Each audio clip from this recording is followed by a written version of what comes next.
What's up, guys? Hope you're doing well. Here is our single dumbbell, single kettlebell track for Tuesday. So a reminder that the warm-up is posted in a separate link at the top of today's program. So we're gonna be diving into the strength. This is gonna be 5 rounds. Each round is gonna consist of you doing 90 seconds of work without rest and then taking a 60-second rest interval. That 90 seconds of work is gonna be separated into 3 30-second chunks. The first 2 30-second chunks will be rear foot elevated split squats, the first set being the right side, the second set being the left side, and then your third 30-second chunk will be a static squat hold from a narrow position. So let's take a look at these movements. So our first movement is gonna be the right foot out in front, left foot back. This is rear foot elevated split squat. For this week, we're gonna come down slowly and then the intent to stand up explosively. 1, 2, 3, and up. 1, 2, 3, up. If I have weight, it's underneath the chin. 1, 2, 3, up. 1, 2, 3, up. So note here that as I come down, I'm not lunging forward. I'm pushing my back knee down and back. My shoulder is staying directly over my hip. My shoulder isn't traveling forward. My goal is to stay very upright with my torso. So the skills for this would be, starting with the most difficult, loaded in the front rack position, rear foot elevated. Next would be rear foot elevated, no weight. Moving down would be now rear foot non-elevated. This could be with or without weight, depending on how you feel. 1, 2, 3, up. And then moving to just the body weight, the foot not elevated in the back. So I'm gonna go that movement, 30 seconds on my right, directly into 30 seconds on my left, right? Do your best to make a quick transition between the two sides. Once we finish, we're gonna go directly into a narrow squat hold. So this is gonna be feet nearly touching, about 4 to 6 inches apart, much more narrow than your natural squat stance. From here, I'm gonna establish a just above parallel spot. So I'm gonna be holding here. If I have weight, it's gonna be underneath the chin. I'm gonna be working here for 30 seconds. Same thing, just from the side. I'm working to keep the torso upright, holding that just above parallel squat position from a narrow stance.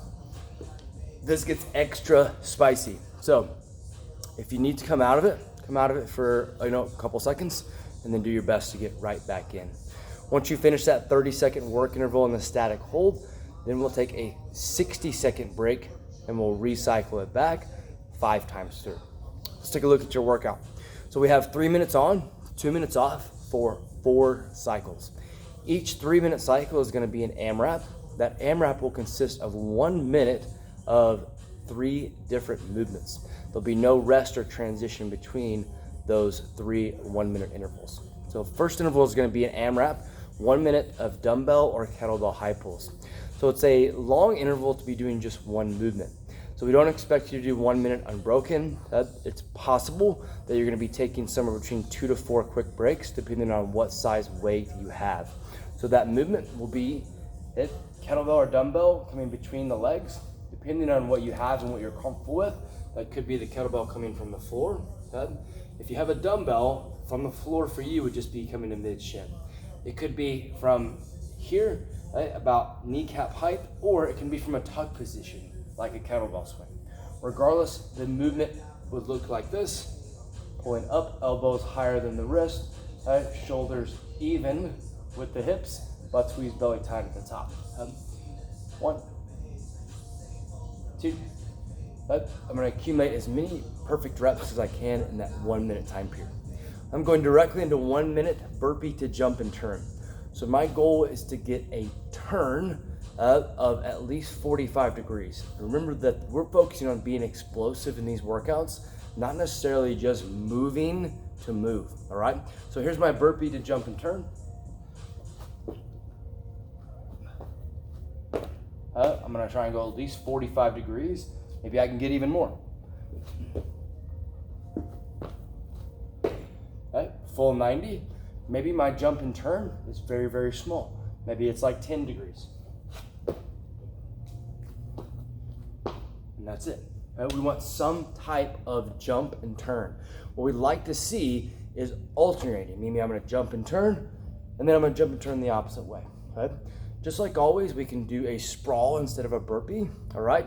And if you don't feel that the jumping is right for you, we're gonna take a single leg lateral hop. So when you stand up from your burpee or your sprawl, here, I'm gonna take a light lateral hop instead, all right? Name the game, be explosive, whatever that means for you. You're finishing with 1 minute of dumbbell or kettlebell, hang clean and jerk. You can choose between doing 30 seconds each side for your minute time frame, or you can alternate reps, your choice, all right?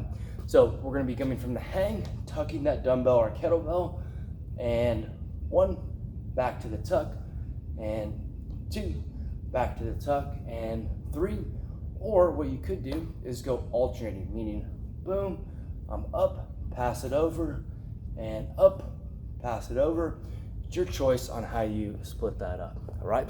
Tight tuck, lots of legs, fast hips, great lockout at the top of every repetition. So you're chasing a goal of 3 minutes of continuous quality movement for all 3, taking short breaks. The name of the game is to really be explosive in those burpee to jump and turn. We're going to continue to work on that over the duration of this week, focusing on being explosive. Okay, if you guys have any questions or feedback about this workout, please let me know. Don't forget your post-workout flow at the end of the day. See y'all.